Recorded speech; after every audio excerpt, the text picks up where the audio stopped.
கர்த்தருக்கு நமக்கு ஸ்தோத்திரம் உண்டாவதாக. நான் ஒரு 10 காரியம் சொல்லுவேன்.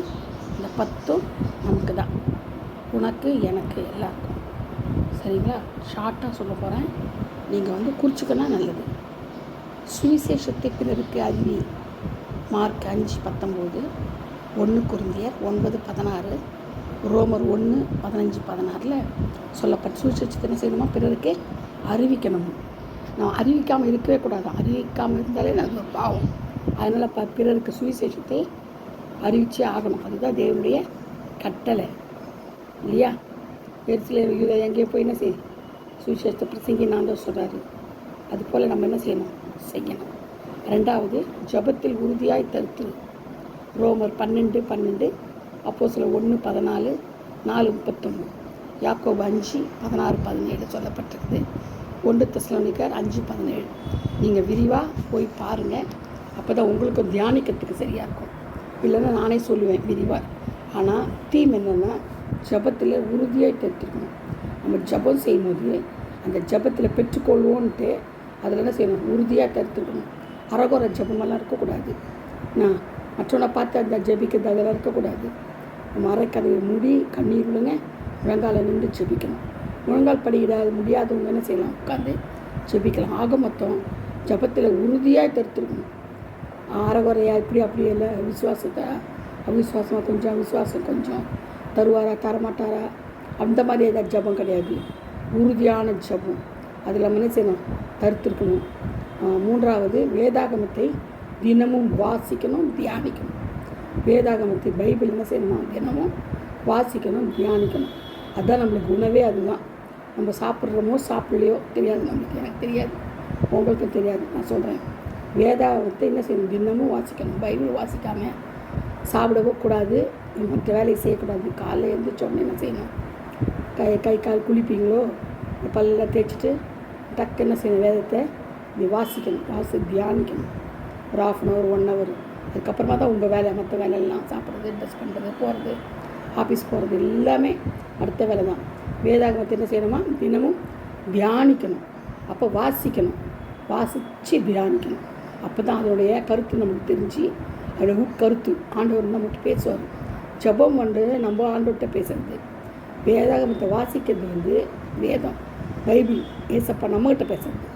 வேதத்தின் மூலமாக நம்மகிட்ட செய்வார், ஆண்டவர் பேசுவார். இதுக்கு உதாரணம் சங்கீதம் 1:2, யோவான் 5:39, அப்போஸ்தலர் 17:11, எஸ்ரா 7:10 இதில் சொல்லப்பட்டிருக்குது. தினம் வாசிக்கணும், தியானிக்கணும். அப்போ தான் நம்மளுக்கு என்ன கிடைக்கும்? ஆசீர்வாதம் கிடைக்கும். அது மட்டும் இல்லாமல் மற்றவங்களுக்கு நம்ம சொல்ல முடியும் தைரியமாக. நம்ம வேதத்தை தியானித்து வாசிச்சுன்னா அதில் இருக்கிற கருத்துக்களை மற்றவங்களுக்கு தைரியமாக சொல்ல முடியும். நம்மளே வாசிக்காமல் வேதத்தை தியானிக்காமல் இருந்தோம்னா மற்றவங்களுக்கு சொல்கிறதுக்கு நம்மளுக்கு என்ன இல்லை? தகுதியே கிடையாது. சுத்தமாக தகுதி கிடையாது.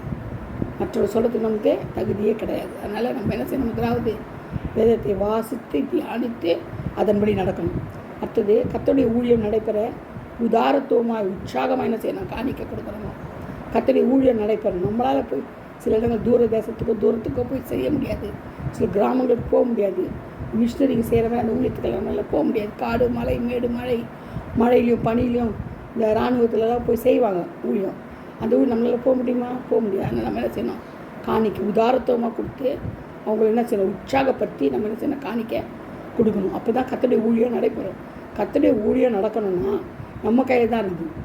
நம்ம எதிர்பார்க்காம என்ன செய்யணும்? கொடுத்து உற்சாகப்படுத்தி அவங்களுக்கு காணிக்க கொடுத்தோம்னா கர்த்தர் நம்மளை ஆசீர்வதிப்பார், நம்ம குடும்பத்தை ஆசீர்வதிப்பார், கர்த்தருடைய ஊழியமும் நடக்கும். அது 2 கொரிந்தியர் 8:2, 3, 4 இருக்குது. அதே மாதிரி 9, 7, 12 இருக்குது. அப்போஸ்தலர் 20:35 நம்ம பார்க்கலாம். அது முதல்ல நம்ம என்ன செய்கிறதெல்லாம் படிச்சுட்டு பாருங்கள். படித்து யோசித்து படிச்சுட்டு அப்புறமா நீங்கள் காரியங்களை செய்யலாம். 5வது, பரிசுத்தவான்களுடன் தேவனை ஆவியோடும் உண்மையோடும் தொழுது கொள்ளணும். பரிசுத்தவான்களோட கூட நம்ம என்ன செய்யணும்? தொழுது கொள்ளணும் தேவனை ஆவியோடும் உண்மையோடும். சில ஆவியோடு தொழுது கொள்வாங்க, உண்மையாக தொழுது கொள்ள மாட்டாங்க. சில உண்மையாக தொழுது தான் ஆவியே இருக்காது. அப்படி இருக்கக்கூடாது. ஆவியோடு உண்மையோடும் யார் கூட சேர்ந்து? பரிசுத்தவான்களோட சேர்ந்து நம்ம என்ன செய்யணும்? ஆண்டவர் தொழுது கொள்ளணும், ப்ரைஸ் பண்ணணும். அவருக்காக சாட்சி சொல்லணும், அவருக்காக ஜெபிக்கணும். யோவான் 4:23-24, எபிரேயர் 10:25, அப்போஸ்தலர் 27:8 சொல்லப்பட்டிருக்குது. 6வது பரிசுத்த ஜீவியம் செய்யணும். எப்படி பரிசுத்த ஜீவியம் செய்யணும்? பரிசுத்த ஜீவியம் எப்படி செய்ய முடியும்? எல்லாம் படித்தா தானே செய்ய முடியும். வேதத்தை வாசித்து தியானித்து அதன்படி நடந்தால் தான் என்ன செய்ய முடியும்? நம்மளால் பரிசுத்த ஜீவியம் செய்ய முடியும். எப்படின்னா ஏசப்பா எந்த வழியில் போனாங்க அதை தியானிக்கிறதே அப்போ தான் நம்மளால் பரிசுத்தம் வாழ முடியும். அதனால தான் தேவனை ஆவியோட உண்மையோடு தொழுது கொண்டுட்டு பரிசுத்த ஜீவியம் செய்தோம்னா நம்மளுக்கு என்ன செய்யலாம்? பரலோக ராஜ்யத்துக்கு போகலாம். 1 பேதுரு 1:15-16, எபிரேயர் 12:14 பரிசுத்த ஜீவியத்தை பற்றி சொல்லப்பட்டது. சில உதாரணங்கள் தான் சொல்கிறேன். இன்னும் ஏகப்பட்டது இருக்குது வசனம். அதெல்லாம் கொடுத்தோம்னா இன்றைக்கி பொழுது போயாது. அதனால் ஆண்டோடைய வசனங்களை 1-2 நான் கோட் பண்ணி சொல்கிறேன். நீங்கள் அதை குறிச்சிட்டு தியானித்தாலே போதும். பரலோகம் பெற்றவங்களுக்கு பரிசுத்த ஆவியின் அபிஷேகத்தை பெற்றுக்கொள்ளும். நம்ம என்ன செய்யணும்? முதலாவது தேவன் ராஜ்யத்தை தேடணும்னா பரிசுத்த ஆவியை பெற்றுக்கொள்ளணும். ஞானஸ்நானம் எடுத்துக்கொள்ளணும், பரிசுத்த ஆவியை பெற்றுக்கொள்ளணும். பார்த்தீங்களா? யோவான் 16:13 அப்போஸ்தலர் 2:4-19 2:6 சொல்லப்பட்டிருக்குது. பரிசுத்த ஆவியின் அபிஷேகத்தை பெற்றுக்கொள்ளணும். அபிஷேகம் இல்லாமல் ஒன்றும் பரலோகம் போக முடியாது. அபிஷேகம் தான் ஆண்டுகிட்ட பேசுகிற ரகசியம் இல்லையா? நம்ம ஆண்டுகிட்ட பேசுகிற ரகசியமே பரிசுத்த ஆவி தான், அபிஷேகம் தான். ஓகேங்களா? அது முழுக்க ஞானஸ்நானம் பெற்றுக்கொள்ளணும். ஆண்டவர் எப்படி மூழ்கி ஞானஸ்நானம் எடுத்தார்? ஆவியானவர் புறாவை போல் அவர் மேலே இறங்கி வந்தார் இல்லையா? யோவான் ஸ்நானன்கிட்ட என்ன சொல்கிறார்? இப்போது எனக்கு இடம் கொடு அப்படி சொல்கிறாரு. அப்போ யோவான் என்ன செய்கிற? ஆண்டவருக்கு முழுக்க ஞானஸ்நானம் கொடுக்கலாம். தெளிப்பு ஞானஸ்நானம் கிடையாது. குழந்தை ஞானஸ்நானம் எங்கேயுமே கிடையாது. அதனால் மூழ்கி ஞானஸ்நானம் எடுக்கணும். அதனால தான் ஆண்டவரே மூழ்கி ஞானஸ்நானம் எடுத்து நம்மளுக்கு காமிச்சார். எக்ஸாம்பிளாக ஆயிடுச்சு படிச்சு தான். அதனால் நம்ம அப்போஸ்தலர் 2:38 எடுத்து பாருங்கள். மூழ்கி ஞானஸ்நானம் பெற்றுக்கொள். 9வது ரட்சிப்பை பெற்றுக்கொள். என்ன செய்யணும்? இதெல்லாம் வந்தால் தான் நம்மளுக்கு என்ன கிடைக்கும்? ரட்சிப்பு கிடைக்கும். ரட்சிப்பு கர்த்தருடையது. கர்த்தர் கொடுத்தா தான் ரட்சிப்பு, இல்லை நம்மளுக்கு ரட்சிப்பே கிடையாது. நம்முடைய பாவங்களை மன்னித்து ஆண்டவர் செய்தார், நமக்கு ரட்சிப்பை தராரு. இயேசுவால் மட்டும்தான் ரட்சிப்பை தர முடியும், பாவத்தை மன்னிக்க முடியும். அதனால் அப்போஸ்தலர் 4:12 எபிரேயர் 2:4 சொல்லப்பட்டிருக்குது. வேற பெற்ற ரட்சிப்பை என்ன செய்யணும்? நமக்கு சொந்தமாக்கி கொள்ளணும். அது இயேசு கிறிஸ்து மட்டும்தான். அடுத்தது கடைசியாக 10வது மனம் திரும்பணும். மனம் திரும்பினா தான் பரலோகத்தில் ஒரு பாவி நிமித்தம் சந்தோஷம் இருக்க முடியும். மனம் திரும்பி தான் நம்ம ஞானஸ்நானம் எடுக்கணும், அபிஷேகம் பெற்றுக்கொள்ளணும், ரட்சிக்கப்படுற முழுமையாக அப்போ தான் நடக்குது. மனம் திரும்பினா தான் எல்லாம் நடக்கும். இதெல்லாம் மத்தேயு 4:17 லூக்கா 13:3-5 சொல்லப்பட்டிருக்கு. மனம் திரும்பி என்ன செய்யணும்? ஞானஸ்நானம் பெற்றுக்கொண்டு அபிஷேகம் பெற்றுக்கொண்டு பரலோக ராஜ்யத்துக்கே ஆயத்தமாகணும். மனம் திரும்பாமல் யாராலையும் என்ன செய்ய முடியாது? ஆண்டவரோட பாவத்தை மன்னிக்க முடியாது. எப்படி நம்ம மனம் திரும்பினா நம்மளை விட்டு கொடுத்துக்கணும். ஆண்டவர் என்ன செய்வார்? நம்மளை மன்னித்து நம்மளை ஏற்றுக்கொள்வார். மனம் திரும்பினா தான் மனம் திரும்பி பரலோக ராஜ்யத்தை நம்ம என்ன செய்யணும்? பலவந்தப்படுத்தணும், எல்லாருக்கும் சொல்லணும். நம்ம மனம் திரும்பினா தானே மற்றவங்கள மனம் திரும்ப வைக்க முடியும், மற்றவங்கள சொல்ல முடியும். ரட்சிக்கப்பட வைக்கிறது ஆண்டவர். நம்ம சொல்கிறதுக்கு நம்மளை வச்சுருக்கிறாரு. சீஷியா உண்டாக்குறது எதுக்கு? நம்ம மனம் திரும்பி ஞானஸ்நானம் பெற்று அபிஷேகம் பெற்று இந்த காரியங்களை, அந்த 10 காரியங்களை நம்ம செய்தால் தான் நம்ம எப்படி ரட்சிக்கப்பட்டு இருப்போம். அப்போ தான் நம்ம செய்யணும், மனம் திரும்புவோம் அர்த்தம். மனம் திரும்புகிறோம் அர்த்தம். இந்த 10 நம்மளுக்கு முக்கியமான காரணங்கள்.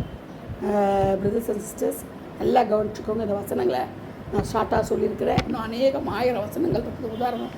ஆனால் ஏசப்பா இந்த வசனங்களை தான் கொடுத்துருக்குறாரு. இதை வண்டி நம்ம தியானிப்போம், இதன்படி நடப்போம், பரலோக ராஜ்யத்துக்குரியவர்கள மாற்றப்படுவோம், மாறுவோம், மற்றவர்களை பரலோக ராஜ்யத்துக்கு அழைத்து செல்வோம். நீங்கள் இந்த வசனங்கள் எல்லாம், இந்த வார்த்தைகள் எல்லாம், இந்த மெசேஜ் எல்லாம் உங்கள் ஃப்ரெண்ட்ஸுக்கு அனுப்பிவிடுங்க. உங்கள் ஃப்ரெண்ட்ஸும் பார்க்கணும் இல்லையா? உங்கள் ஃப்ரெண்ட்ஸும் மணந்துருக்கணும் இல்லையா? உங்கள் ஃப்ரெண்ட்ஸ் இவ்வளோ இருக்குதா வேதத்தில், அவங்க வேதம் படிக்கணுமா வேண்டாமா? அதனால் நீங்கள் என்ன செய்யுங்க? உங்கள் ஃப்ரெண்ட்ஸ் சர்க்கிளில் நீங்கள் தயவு கூர்ந்து இந்த மெசேஜ் எல்லாம் அனுப்புங்க. நான் அனுப்புகிறத அனுப்புங்க. அந்த லிங்க்கில் இருக்குதுல்ல, அந்த லிங்க் அனுப்புங்க. அவங்களுக்கு நான் பரிபூர்ண ஆண்டவர் வந்து அவங்களுக்கு விடுதலை தருவார். எந்த காரியம் வந்தாலும் உங்களுக்கு தான் சேரும். உங்களுக்கு பரலோகத்தில் பொக்கிஷத்தை சேர்த்து வைக்கிறதுனா உங்கள் ஃப்ரெண்ட்ஸுங்களுக்கு இந்த மெசேஜ் அனுப்பி அவங்க மனம் திரும்பி பரலோகராஜ்யம் சொந்தமாகும் போது உங்கள் தலையில் ஆண்டவர் வந்து முத்துக்கள் பைத்தை பிடித்து வைப்பார். நீங்கள் ஆண்டுகிட்ட போகும்போது நீங்கள் தைரியமாக சொல்லலாம், இத்தனை ஆத்துமாக்களை நான் ஆதாயப்படுத்தின ஆண்டவரே, இந்த வசனத்தை கொண்டு நான் என்ன செய்தேன் ஆதாயப்படுத்துகிறேன். நீங்கள் தைரியமாக சொல்லலாம் ஆண்டவர்கிட்ட. இல்லைன்னா எப்படி வெறும் கையோடு போய் நிற்பீங்களா? சொல்லுங்கள். அப்போ நரகத்துக்கு தான் போகணும். அதனால் இந்த வசனங்கள் எல்லாவற்றையும் ஒன்று விடாத லிங்க்கை பாருங்கள், பேரை பாருங்கள், லிங்க்கை பாருங்கள், அப்படியே அனுப்பிவிடுங்க. இதில் இருக்கிற மெசேஜ் நிறைய மெசேஜ் கொடுத்துருக்குது. தேவையான மெசேஜ் உங்களுக்கு எது மனசில் படுதோ இந்த மெசேஜ் எல்லாத்தையும் என்ன செய்யணும்? உங்கள் ஃப்ரெண்ட்ஸ் இல்லை எத்தனை பேர் இருந்தாலும் 100 பேர் காமிச்சிங்கன்னா எப்படின்னாலும் ஒரு 10 பேர் அதுவும் காத்தமாக கிடைக்க மாட்டாங்களா? அதனால் நீங்கள் 10 பேர், நான் 100 பேர், நான் 1000 பேர் கூட அனுப்புவேன். கர்த்தர் எவ்வளோ மகிழ்ச்சி அடைவார். அனுப்பும்போது நீங்கள் ஜெபம் பண்ணிக்கிட்டே அனுப்புங்க. அதை ஏசப்பா நான் அனுப்புகிற இந்த ஒவ்வொரு ஆத்துமாக்கிட்டே நீங்கள் பேசணும்ப்பா. விலையேற பெற்ற ஆத்துமாக்களை உங்களுக்கு தாங்கப்பா. நான் வரும்போது இந்த ஆத்துமாக்களை உங்களுக்கு காமிக்கணும்ப்பான்ட்டு ஜெபம் பண்ணி நீங்கள் என்ன செய்யணும்? ஆத்துமே ஆதாயப்படுத்தணும். இவங்க எல்லாரையும் கொண்டு போகணும். அதுதான் நமக்கு ஊழியம். அதுதான் நம்மளுடைய ஊழியம். இது எல்லாத்தையும் நீங்கள் உட்கார்ந்ததுல என்ன செய்யலாம்? வாட்ஸ்அப்பில் எல்லாருக்கும் அனுப்பலாம். ஒன்றும் இல்லை, யாரும் உங்களை ஒன்றும் பண்ண மாட்டாங்க. ஏன்னா இது சத்தியம். சத்தியத்தை நீங்கள் அறியுறீங்க. சத்தியம் உங்களை விடுதலையாக கொண்டாரு. ஆண்டோடைய வசனம் வந்து பொய் கிடையாது, உண்மை. உண்மையை சொல்கிறதுக்கு எதுக்கு நம்ம பயப்படணும்? இதை அப்படியே சொல்லுங்கள். ரட்சிக்கப்படுவாங்க. உங்களுடைய கிரீடத்தில் உங்களுக்காக ஆண்டவர் கொடுக்க போகிற கிரீடத்தில் முத்துக்களை பதிச்சு கொள்ளுங்கள். கர்த்தர் இந்த வார்த்தைகளை ஆசீர்வதிப்பாராக. வசனத்தை படித்து தியானிங்க. அது உண்மையை நான் ஏற்றுக்கொள்ளுங்க. கர்த்தர் ஒருபோதும் போய் சொல்ல மனுபுத்திரன் அல்ல, மனமாற அவர் மனுபுத்திரன் அல்ல. சரிங்களா? Praise the lord. Thank you. God bless you all.